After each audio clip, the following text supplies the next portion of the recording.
So hello guys, differential equation की video lecture series में आपका बहुत बहुत स्वागत है। जैसे कि गाइस पिछली वीडियो में मैंने काउची यूलर फॉर्म, एक तो मुझे बोलना भी नहीं आ रहा, काउची यूलर इक्वेशन जिसे हम होमोजीनियस लीनियर इक्वेशन भी बोलते हैं, उसके ऊपर मैंने आपको वर्किंग प्रिंसिपल डिस्कस किया था और उसके ऊपर मैंने एक या दो एग्जांपल्स भी आपको डिस्कस करके बताए थे। गाइस मैंने आपको बताया था कि अगली वीडियोज़ में उसी के ऊपर हम कॉन्सेप्ट के ऊपर एक दो क्वेश्चंस डिस्कस करेंगे और उसके बाद इस वीडियो लेक्चर सीरीज को गाइड हम एंड करेंगे ना। तो देखो गाइस क्या दिया है गाइस, क्वेश्चन मेरे पास है कि क्वेश्चन बोल रहा है कि सॉल्व करो X square D square into Y minus of 3x into D Y plus 5y is equals to X square sine of log X. मैं एक बार गाइस आपको थोड़ा सा रिवाइंड करवा दूं कि हमने क्या किया था। हमने हमने आपको बताया था कि भैया जी x को ना यहाँ पे e to the power z put करते हैं और यहाँ से z क्या हो जाता है लॉग x। कैसे हो जाता है, क्योंकि यहाँ में अगर दोनों साइड log x अप्लाई करूँगा तो ये हो जाएगा z, हाँ log x is equal to log of e to the power z। तो यहाँ से मैं लिख सकता हूँ log of x is equal to z into log of e, and log of e की वैल्यू क्या होती है 1, देयरफॉर log ऑफ x की वैल्यू यहाँ से हो जाएगी z। तो वही मैंने यहाँ पे लिखा है, देखो गाइस यहाँ पे, ठीक है। अब मुझे आपको पता है कि एक्स स्क्वायर डी स्क्वायर जो होगा वो होगा d1 into D one minus one, और d1 क्या है भैया, d1 जो है d बाई डी जेड की फॉर्म में है, एंड यहाँ पे जो d है वो d बाई डी एक्स की फॉर्म में है, ठीक है। और यहाँ से x ऑफ d क्या हो जाएगा, वो d1 बताया था आपने। तो गाइज वही है, क्वेश्चन में इम्प्लीमेंट करो। इम्प्लीमेंटेशन ऐसे होगी कि आंसर में हम लिखेंगे एक्स स्क्वायर डी स्क्वायर को क्या माना है हमने, d1 into D one minus of 1, एक मिनट गाइस पूरा फुल करने से, हाँ, into Y minus of 3 into X into D, क्या है X into D is d1 Y plus of 5 of Y is equal to X square क्या हो जाएगा e to the power 2z into sine of log X हो जाएगा z। देखो guys यहाँ से x is equal to E to the power z है, दोनों में स्क्वायरिंग बोथ साइड करूँगा तो e to the X is equal X square is equal to E to the power z का स्क्वायर, मतलब कि एक्स स्क्वायर जो हो जाएगा e to the power 2z हो जाएगा, वही मैंने यहाँ पे लिखा है। और साइन और z क्या है यहाँ पे, z इज लॉग एक्स, तो वो मैंने यहाँ पे अप्लाई कर दिया। अब पूरी इक्वेशन जो है z की टर्म में कन्वर्ट हो चुकी है, तो यहाँ से कॉम्प्लीमेंट्री फंक्शन निकाले, d1 into D one minus one minus of 3d1 plus 5y common ले ले e to the power 2z into sine of z। तो यहाँ से मैं लिख सकता हूँ d1 square minus of d1 minus of 3d1 plus of 5 is equals to 0, या फिर d1 square minus of 4 of d1 plus 5 is equals to 0। तो यहाँ से मैं लिखूँगा d1 square minus of 5, sorry यहाँ से लिखेंगे 5 of d1 plus of d1 plus 5। क्या ये टूट पा रही है इक्वेशन गाइस? मेरे हिसाब से तो यार टूट नहीं रही है, तो इसे एक रूट की फॉर्म में निकल के देखते हैं हम। आपको मैंने बताया इसे क्वाड्रेटिक इक्वेशन में तोड़ लीजिए। क्या होती है quadratic equation, a x square plus b x plus c 0 होगी, तो वहाँ पे जो रूट होते हैं भैया वो होते हैं minus of B plus minus root over B square minus 4ac by 2a की फॉर्म में। तो यहाँ पे कन्वर्ट यहाँ पे लगा दो, तो यहाँ पे क्या हो जाएगा माइनस ऑफ बी, यहाँ पे बी क्या है -4 plus minus root over B square, तो -4 का whole square -4 into A into C और डिवाइडेड बाई 2 इंटू ए 1 है यहाँ पे। तो यहाँ से मैं लिख सकता हूँ 4 plus minus root over 16 minus 20 divided by 2, या फिर यहाँ से लिखूँगा 4 plus minus root over -4 by 2। मैंने आपको पिछली वीडियो में भी बताया था कि जो आयोटा होता है वो रूट टू द पावर -1 होता है ना। तो यहाँ से मैं लिख सकता हूँ यहाँ से 4 plus minus root over -1 into root over 4 by 2। तो यहाँ से ये हो जाएगा 4 plus minus 2 of iota by 2। तो यहाँ से मैं लिख सकता हूँ इसे 2 कॉमन ले ले, तो 2 प्लस माइनस आयोटा बाय 2। तो यहाँ से मेरे पास आ गया 2 प्लस माइनस आयोटा, और ये जो रूट आएंगे ना गाइज, ये जो वैल्यू आ रही है किसकी वैल्यू है, d1 की value 2 plus minus root 2 plus minus iota है। तो अगर मेरे पास d1 की वैल्यू 2 प्लस माइनस आयोटा आ गई तो मेरे पास क्लियर हो गया कि ये जो रूट्स हैं, दीज रूट्स आर, ये वाले रूट्स जो होंगे ये इमेजिनरी रूट्स हैं। इमेजिनरी रूट्स मतलब क्या है, आयोटा की वैल्यू आ रही है यहाँ पे, ठीक है। और इसे कंपेयर कर दे, हम किससे कंपेयर करेंगे, compare with alpha plus minus iota beta. तो यहाँ से अल्फ़ा 2 हो जाएगा एंड बीटा हो जाएगा 1, ठीक है। तो कॉम्प्लीमेंट्री फंक्शन क्या हो जाएगा, कॉम्प्लीमेंट्री फंक्शन जो हो जाएगा ई टू द पावर, मैंने देखा था alpha X into C1 of cos of beta X plus C2 sine of beta X होता है ना। और गाइज मैंने आपको क्या बोला था, यहाँ पे x क्या है, z है हमने z में जो भी इक्वेशन हम यहाँ पे लिखी है, देखो यहाँ पे जो भी इक्वेशन हमने रिप्रेजेंट की है ये z की फॉर्म में है प्रॉपर, क्योंकि d1 भी क्या है, dy z है, ठीक है। तो ये z की फॉर्म में आएगी इक्वेशन ना, तो इसे मैं लिख सकता हूँ complementary function is equal to E to the power alpha 2 है तो 2 into Z c1 cos of beta 1 तो z plus c2 sine of z। अब दोबारा कन्वर्ट कर दे इसे x में, क्या हो जाएगा, देखो e to the power 2z क्या है, e to the power 2z है मेरे पास यहाँ पे एक्स स्क्वायर, ठीक है। तो X square into c1 cos of z क्या है, log x plus c2 sine of log x। मतलब कॉम्प्लीमेंट्री फंक्शन मेरे पास आ गया, और अगर एक बार कॉम्प्लीमेंट्री फंक्शन आ गया तो पी आई निकालने में कोई दिक्कत नहीं होगी भैया। तो पी आई क्या हो जाएगा यहाँ से, पी आई विल बी क्या है, राइट हैंड साइड देखो क्या है, ई to the power 2z into sine of z, e to the power 2z into sine of z divided by मेरे पास है ये चीज़ क्या थी, ये वाली देखो d1 square minus 4d1 plus 5, d1 square minus 4d1 plus 5। तो अब गाइज देखो मैंने आपको क्या था, ये कौन सी फॉर्म है, it is in the form of 4।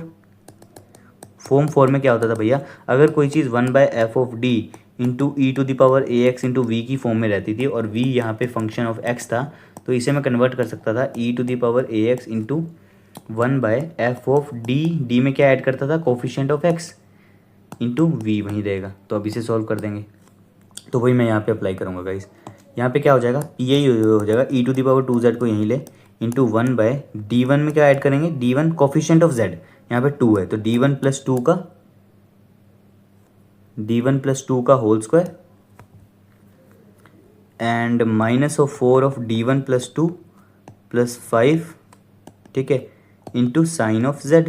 तो यहाँ से मैं क्या लिखूँगा, तो पी आई जो मेरे पास हो जाएगा e to the power 2z into 1/, ये हो जाएगा d1 square plus 4 plus 2 to the 4 d1 minus of 4d1 minus of 8 plus 5, तो ये यहाँ से यहाँ गया इंटू साइन ऑफ z। मतलब कि जो पर्टिकुलर इंटीग्रल आ रहा है वो आ रहा है ई to the power 2z into 1/, ये हो जाएगा मेरे पास यहाँ से गाइस देखो 4 माइनस 8 क्या होगा, -4 और -4 प्लस 5, तो यहाँ पे d1 स्क्वायर प्लस 1 ये हो जाएगा गाइस इंटू साइन z, तो यहाँ पहले से है ना। तो यहाँ से मैं लिख सकता हूँ कि जो पर्टिकुलर इंटीग्रल होगा वो होगा ई to the power 2z into sine z divided by d1 square plus 1। और गाइज अब ये कौन सी फॉर्म में बन चुका है, this is in the form of 2।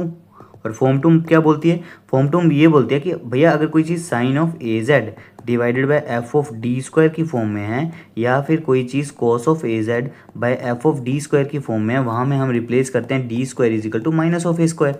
तो मतलब कि f of minus a square provided that ये जो है नॉन जीरो वैल्यू होनी चाहिए। अगर जीरो होती है तो उसके लिए केसेस अलग बनते हैं। तो d1 यहाँ पे क्या है, कोफिशिएंट ऑफ z क्या है यहाँ पे a, तो मतलब a की वैल्यू क्या है 1, तो d1 स्क्वायर क्या हो जाएगा माइनस ऑफ a स्क्वायर, मतलब कि माइनस ऑफ 1 का स्क्वायर मतलब minus of 1।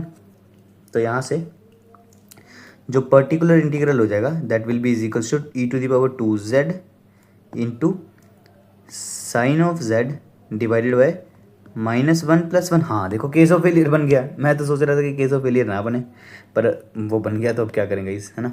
So this is a case of failure. कैसे केस ऑफ फेलियर, देखो दिस इज़ अ बहुत बढ़िया क्वेश्चन बन चुका है गाइस अभी, this is a case of failure. मैंने सोचा ये नॉर्मल क्वेश्चन होगा पर थोड़ा सा अब यहाँ से डिफिकल्ट बन चुका है केस ऑफ फेलियर आने से। अब केस ऑफ फेलियर आ गया तो मतलब कि फॉर्म 2 तो अप्लाई होगी नहीं, फॉर्म 2 अप्लाई नहीं होगी तो इसे हम कन्वर्ट मतलब हम इसे चेंज करेंगे।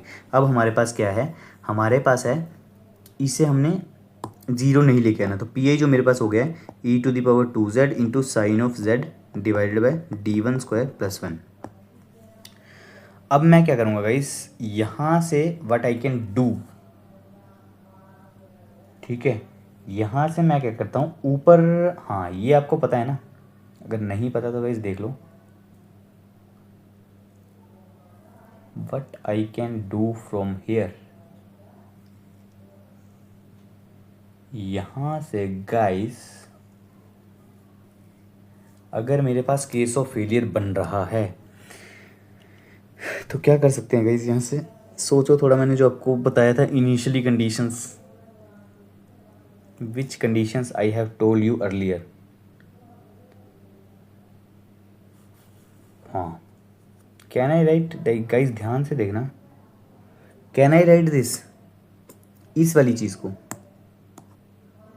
गाइज मैं ना प्री प्लान कोई भी क्वेश्चन सॉल्व नहीं करके आता, तो मुझे खुद यहाँ पे भी सोचना पड़ जाता है ना। तो गाइज ये देखो, यहाँ से हम क्या कर सकते हैं, आपको पता है कि अगर कोई चीज़ जीरो मतलब नीचे जीरो बन रही है तो ऊपर क्या कर दो, यहाँ पे e⁻2z तो रहेगा, ऊपर z से इंटू कर दो, इंटू z से इंटू कर दो, इंटू और यहाँ से ना गाइज डिफ्रेंशिएशन करेंगे ना, विल डू द डिफ्रेंशिएशन। तो डिफ्रेंशिएशन को इसका क्या हो जाएगा, डिफ्रेंशिएशन इसका cos z हो जाएगा ना। और cos z का इंटीग्रेशन क्या होता है, cos z का इंटीग्रेशन मेरे पास होता है sine of z, cos z का इंटीग्रेशन मेरे पास साइन ऑफ z हो जाएगा, क्योंकि 2/d की फॉर्म में हमारे पास कन्वर्ट हो जाएगा ये। हाँ तो देखो गाइज,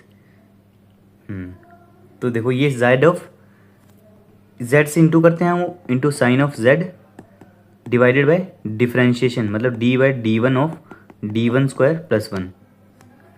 ठीक है, तो ये क्या हो जाएगा guys, e⁻2z into z sine of z divided by 2d1।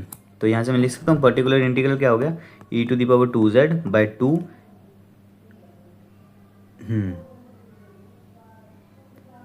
और यहाँ से अगर इंटीग्रेशन में चला गया तो ये गाइज लंबा चले जाएगा, है ना। तो यहाँ से what we can do, d1 मेरे पास आ गया है, एंड d1 की वैल्यू मेरे पास यहाँ से क्या हो जाएगी, ये गाइज बेसिकली मेरा जो होगा, it will be equals to minus of z cos of z। ठीक है, तो यहाँ से e⁻2z क्या होगा, x²/2, और z मेरे पास क्या है, log x into cos of log x।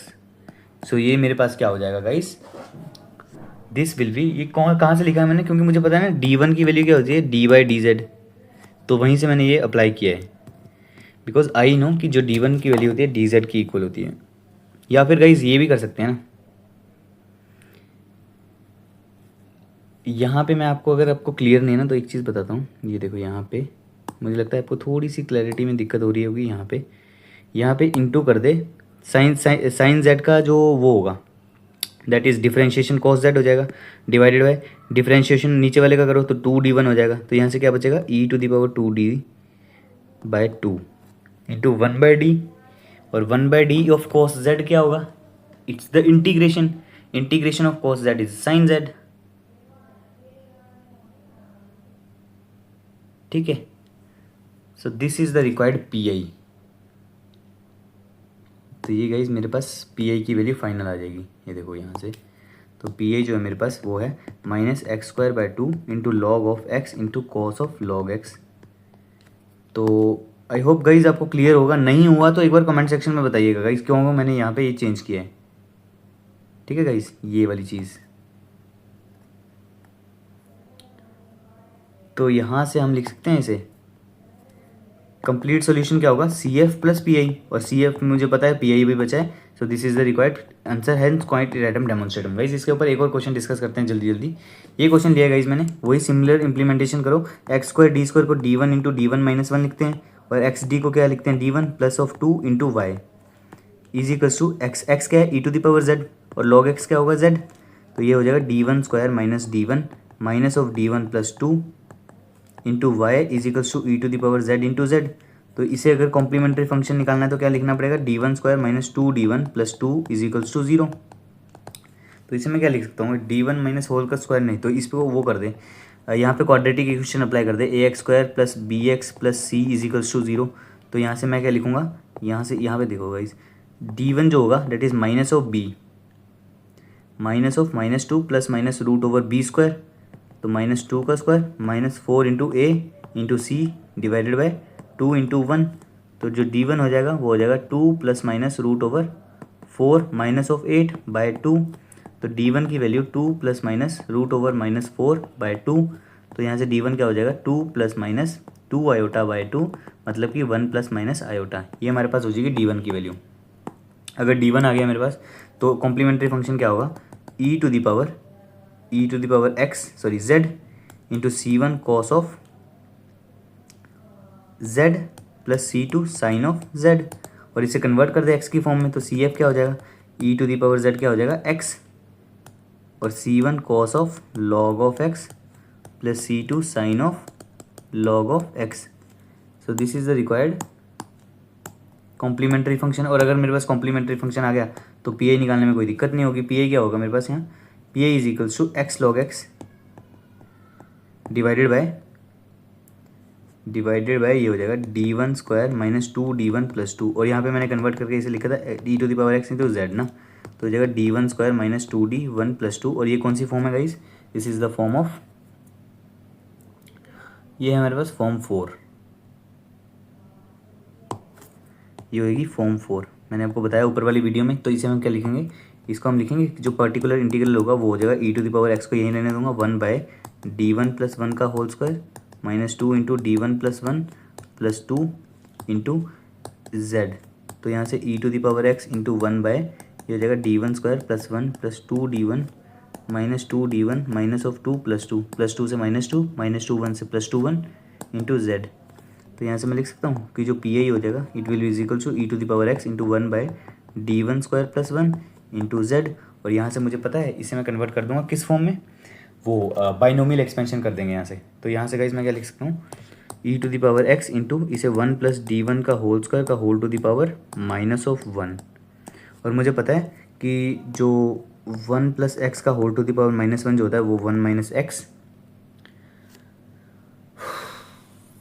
और बाहर क्या है गाइस z है ना, तो 1 माइनस यहाँ पे देख लो, अगर नहीं पता तो 1 प्लस एन एक्स क्या होता है, 1 प्लस एक्स का होल टू द पावर है ना, तो 1 plus N X plus N into N minus one by two factorial into X square. तो यहाँ पे अगर मैं n की जगह -1 पुट करूँ तो क्या हो जाएगा, 1 प्लस एक्स का whole to the power -1 is equal to 1 minus X. तो यहाँ पे हो जाएगा -1 माइनस टू, n की जगह -1 पुट किया ना बाय 2, तो यहाँ से 2 से 2 गया तो 1 minus x plus x square. तो ये ऐसे चलेगी गई सीरीज़। तो पी आई मेरे पास क्या हो जाएगा यहाँ से, तो पी आई जो हो जाएगा that will is equal to E to the power x into ये हो जाएगा मेरे पास 1 minus d one plus d one का स्क्वायर इंटू जेड। तो e to the power x z को अंडर इंटू कर दो तो z into D one of Z और d one of z square, sorry z. तो यहाँ से पी आई जो हो जाएगा, P I will be is equal to E to the power x into Z minus differentiation of, एक बार differentiation करूँगा जेड का तो क्या हो जाएगा 1, और 2 बार तो 0 हो जाएगा। तो मतलब कि जो पी आई हो जाएगा that will be is equal to E to the power x into Z minus 1। और मुझे पता है जो पी आई है ई टू द पावर एक्स जो होगा, ई टू द पावर एक्स लेके चल रहा हूँ इसमें क्या,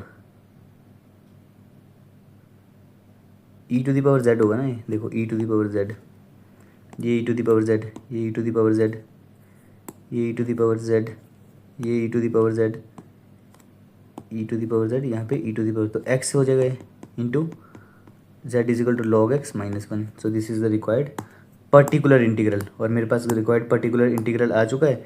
तो कंप्लीट सॉल्यूशन क्या होगा, complete solution will be is equals to complementary function plus P आई। और ये मैं निकाल सकता हूँ कि complete solution is equal to which is Y is equal to complementary function. Complementary function यहाँ से ये आया, देखो गाइस ये वाला है ना, तो ये हम लिख सकते हैं it will be is equals to X into c1 cos log x plus c2 sin log x, c1 of cos of log x plus c2 sin of log x plus x into log x minus 1।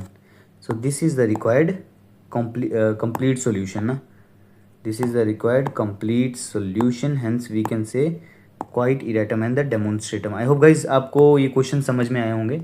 इसके ऊपर और कोई questions मिलेंगे तो guys लेके ज़रूर आऊँगा। I hope इतने क्वेश्चन सफिशिएंट होंगे इस वाली चीज़ को सॉल्व करने के लिए ना गाइज।